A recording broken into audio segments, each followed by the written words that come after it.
And Diddy claimed that somebody held a knife to his throat.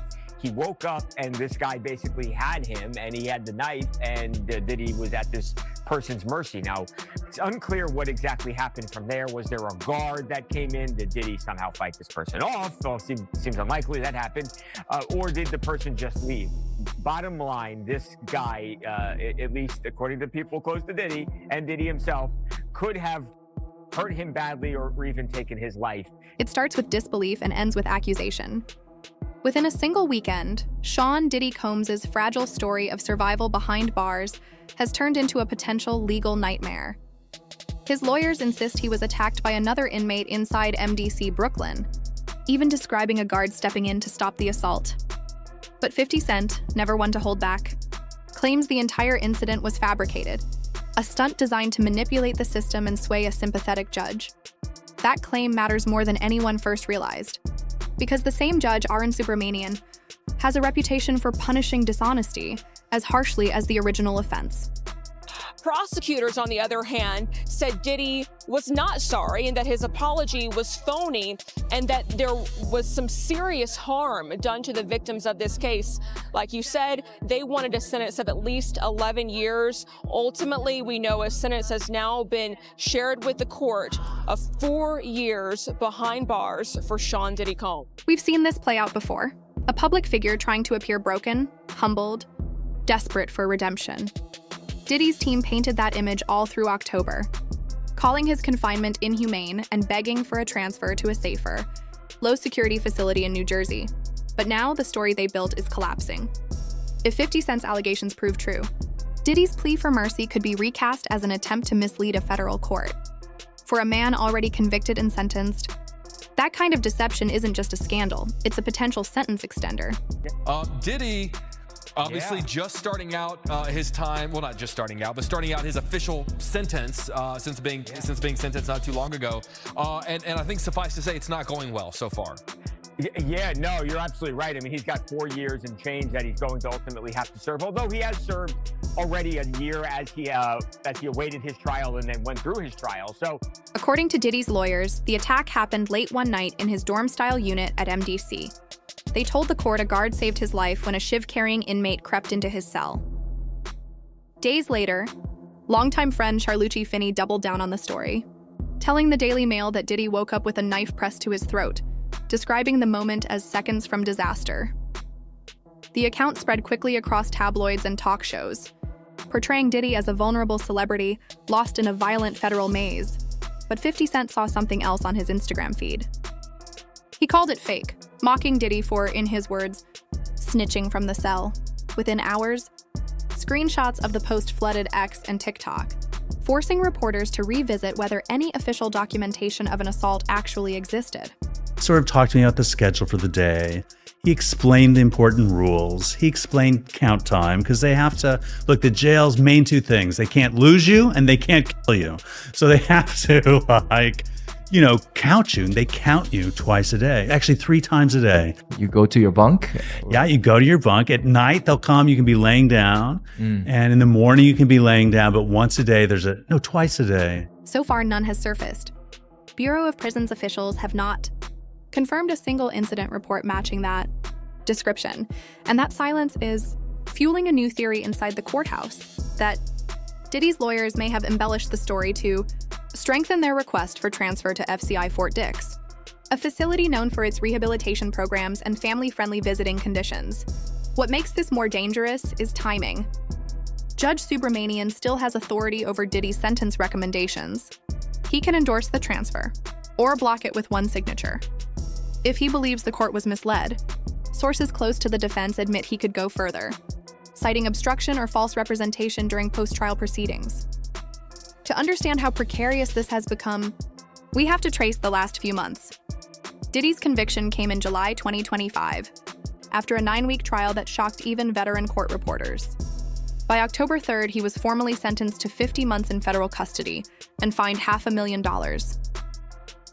At that hearing, Judge Subramanian called his actions savage abuse and dismissed pleas that he had already suffered enough. Yet, he left a window open saying Diddy could petition for a facility closer to family. if he demonstrated truthful cooperation. That phrase now reads like foreshadowing. If the In judge, October, right. In October, October 3rd, if the judge denies bail, then Trump is going to make a decision possibly immediately thereafter. Most likely, the judge is going to, based on I don't know. previous decisions, it feels like the judge is going to deny bail. I don't know. Then came the rumors of a presidential pardon. In early November, TMZ and other outlets reported that former President Donald Trump had privately considered commuting Diddy's sentence after a personal appeal. Hours later, the White House flatly denied it, and the fallout was brutal. Diddy looked desperate, out of allies, and publicly embarrassed. By mid-month, Finney's story about a knife attack began circulating, almost as if it were meant to restore sympathy. Within days, Diddy's attorney Brian Steele referenced it in court filings, describing the prison as a threat to his client's safety. But insiders at the Bureau of Prisons say no guard matched the name provided by the defense, and no inmate was disciplined that week for assault. They once worked together a long time ago. They're not friends now. They don't like each other. And yeah, 50 has taken every shot, especially when Diddy has been down. That gap in records is where 50 Cent stepped in. Behind the sarcasm and memes, he hinted that the attack was manufactured, a strategic ploy to delay Diddy's transfer review and generate emotional headlines before the appeal cutoff. Coming from anyone else, it might sound like trolling, but 50 Cent's knowledge of Diddy's legal orbit runs deep. He's already producing a streaming documentary on the case with sources that include former employees who testified at trial. When he calls the story fake, people listen, not because he's automatically credible, but because the timing aligns with the internal delays created by the defense filings. Meanwhile, Diddy's team continues to push the narrative of suffering. Letters from his attorneys describe MDC as overcrowded, unsanitary, and psychologically destructive. They argue that transferring him to Fort Dix would grant access to the Residential Substance Abuse Program, a move that could shorten his release date by nearly a year. But that request hinges on one key claim, that Diddy faces ongoing threats at MDC. If the assault never happened, that argument collapses instantly, according to one former federal prosecutor we spoke with. Submitting false safety claims to the Bureau of Prisons is considered obstruction, and judges do not take it lightly. We can already sense tension inside Diddy's camp. Sources say his public relations advisor wanted to retract Finney's interview after 50 Cent's post, fearing the contradiction could reach the court record. Finney refused, telling reporters he stood by his words. Since then, the defense has gone silent, neither confirming nor denying the authenticity of the incident. Even so, whispers inside the legal community suggest prosecutors have begun reviewing Diddy's correspondence from that period, looking for inconsistencies between his private communications and public statements. So why should I care? He did a whole lot of to a whole lot of people, and now he's paying for it. So all these cats, I guess y'all get y'all visitations right. Some of y'all can get y'all conjugal visits right with him. The irony is crushing. Diddy's entire plea for leniency is built on the image of reform, a remorseful father teaching business courses to inmates, mentoring younger men, and maintaining peace. In his October letter to the judge, Diddy described himself as committed to becoming a nonviolent and constructive citizen. Now, that very letter could be used as evidence of manipulation if the assault claim proves false. Every plea, every apology suddenly appears strategic rather than sincere. Judge Subramanian's record only raises the stakes. In previous high-profile cases, he has penalized defendants for lying under oath or exaggerating hardship in sentencing memoranda. Insiders describe him as unforgiving toward narrative distortions. If he concludes Diddy's team misrepresented facts, he could recommend disciplinary sanctions or refuse to endorse any transfer, forcing Diddy to remain in MDC until 2028. And with reports of maggot-infested meals, violence, and crumbling infrastructure at that facility, the prospect of staying there isn't symbolic, it's punishment. Behind the scenes, federal officials are said to be quietly verifying the timeline of Diddy's alleged assault. One insider familiar with the Bureau's internal log system told us, "Every inmate movement, every medical visit, every incident call is documented. If nothing matches, the judge will know. The investigation may already be underway. And if inconsistencies appear, Judge Subramanian could issue an order demanding sworn clarification from Diddy's attorneys, exposing them to legal risk as well." That's something no celebrity lawyer wants. Specifically, he said, quote, "A history of good works can't wash away the record." He pointed out that two of Diddy's accusers and former girlfriends, Cassie Ventura and a woman who testified under the pseudonym Jane, he talked about their testimony specifically. The judge pointing out that after Diddy publicly apologized for the leaked video of him assaulting Cassie, that Diddy assaulted his current girlfriend, Jane. For 50 Cent, the controversy feels like vindication. After years of warning that Diddy moves in shadows, this moment gives him ammunition. His social media posts may read like mockery, but they're reshaping public opinion, turning what looked like a victim narrative into yet another chapter of deceit. And for a judge weighing credibility, public perception can influence tone. If the court senses a pattern of manipulation, Diddy's attempts to regain freedom could backfire entirely. Judge was speaking about all that. So now, if he's doing that, and the judge is saying all of the stuff that he did that was wrong, what else? Having security take people, put them up in abandoned buildings and threaten them. The judge had all that information. Now the courtroom buzz has shifted from sympathy to suspicion. Legal commentators are openly asking how far this story will go, and whether prosecutors might treat the false assault narrative as interference with the Bureau of Prisons. So these are fluorescent lights. Rumors are swirling that Judge Subramanian has already requested supplemental documentation from the warden's office. None of this is confirmed, but in a case already dripping with scandal, even silence feels like movement. Because if Subramanian believes he's been misled once, there's no reason to think he'll be lenient again. And the real question is, what happens when a judge who has already called you a predator realizes you may have tried to manipulate his courtroom? Inside federal custody, stories like Diddy's rarely end well once the truth begins to unravel. We've seen this pattern before. Celebrities or high-profile inmates spinning tales to earn leniency, only to face harsher punishment when the illusion collapses. False assault claims in prison can trigger disciplinary hearings, revocation of good time credits, or even fresh charges for misleading officials. And if that fabrication reaches a federal judge, it crosses into territory that can add years to a sentence. It's a gamble only the desperate take, and that's exactly what this looks like now. A desperate roll of the dice that may cost Diddy the very thing he's fighting to protect, his freedom. So he got off like a fat rat in a cheese factory. But for a dude like Diddy going to jail and spending all that time, I'm not saying it's going to be rough or nothing like that, because his former president of Bad Boy, Kirk Burrows, with the federal jail. You understand? Lil' Kim with the federal jail. In recent cases, inmates who falsified injuries or fabricated incidents of violence to secure transfers were later charged with perjury or obstruction. Judges have treated such actions as direct attacks on the integrity of the justice system itself. For Diddy, whose conviction has already made national headlines, the stakes couldn't be higher. If the Bureau of Prisons verifies that no assault ever occurred, Judge Subramanian could interpret it as a calculated attempt to sway the court through sympathy. And for a man already fined $500,000 and serving nearly 4 years, an additional 12 months would send a powerful message that celebrity doesn't bend the law. It magnifies it. Silence now surrounds him. Jay-Z, once his closest ally in both business and public life, has disappeared from the conversation. No posts, no statements, no show of solidarity. The same industry figures who once flocked to his lavish parties are now keeping a studied distance. Insiders whisper that several corporate partners have quietly withdrawn from projects tied to his name, erasing promotional content and freezing merchandise lines. It feels as though Diddy has become radioactive, someone whose very proximity can tarnish reputations.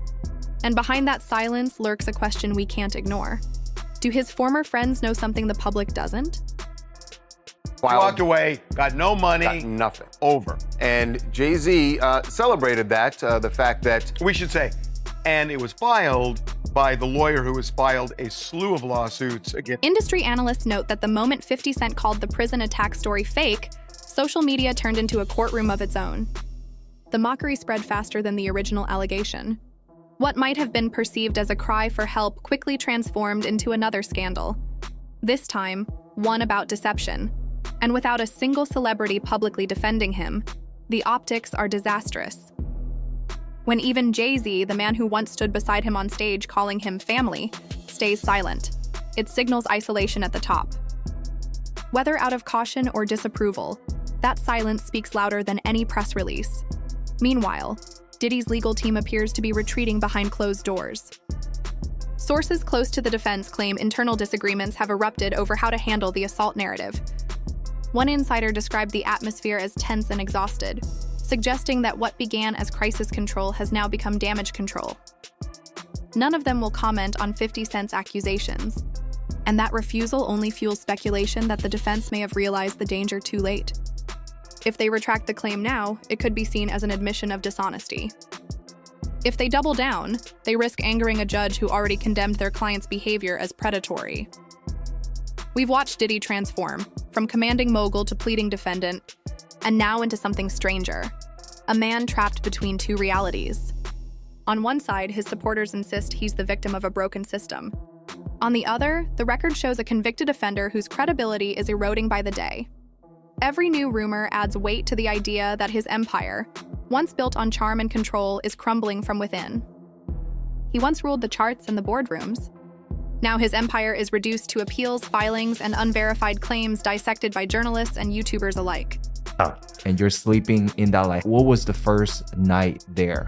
First night was very intense. Again, I'm, coming down off, and by that time, the second time I went in, between the two times I got in a terrible concussion.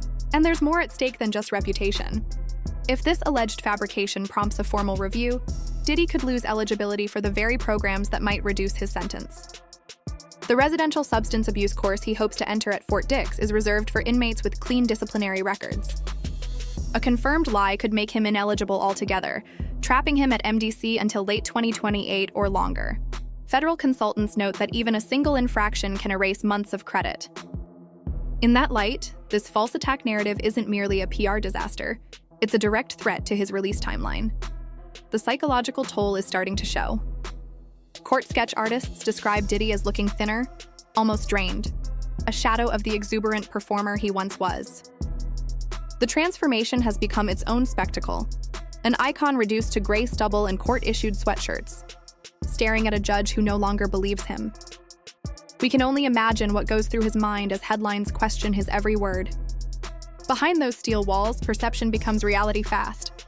And once credibility breaks, even allies inside the system stop listening. He got caught with drugs, never got charged with the drugs, and the judge knew that. That's why the judge said relevant conduct. You understand? He got caught with guns. Guns in the house with the serial number. The judge knew that. You understand? Now, the talk inside entertainment circles isn't about whether Diddy will make a comeback. It's about whether he'll make it out without new charges. Lawyers familiar with similar cases warn that if the court holds an evidentiary hearing, everyone involved in spreading the prison attack story could be subpoenaed, including Finney and possibly members of Diddy's own legal team. That would turn a scandal into a procedural nightmare, reopening wounds from a trial the public only recently stopped following. We stand at a defining moment. Was the assault story a misunderstanding born of chaos, or a deliberate deception meant to manipulate justice? The answer could determine not only how long Diddy remains behind bars, but how history remembers him.